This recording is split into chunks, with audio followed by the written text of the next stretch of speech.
Darating ang araw na titingnan mo ang buhay mo at sasabihin mo, Lord, eto na pala yung ipinagdasal ko noon, maraming salamat. Ngayon baka nagtataka ka pa kung bakit ang tagal ng sagot.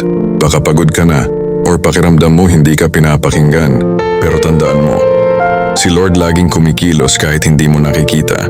May inaayos siya, may pinoprotektahan siya, at may hinahanda siyang mas maganda kaysa sa inaasahan mo.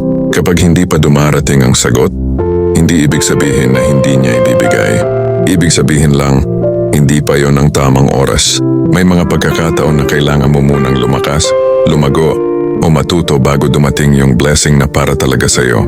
At pagdating ng araw na yon, yung araw na tumutugma ang dasal at realidad, maiintindihan mo kung bakit ka pinaghintay at bakit mas maganda ang binigay niya kaysa sa plano mo. Kaya kapit lang, isang araw ikaw mismo ang magsasabi, Lord, salamat, ito na yon.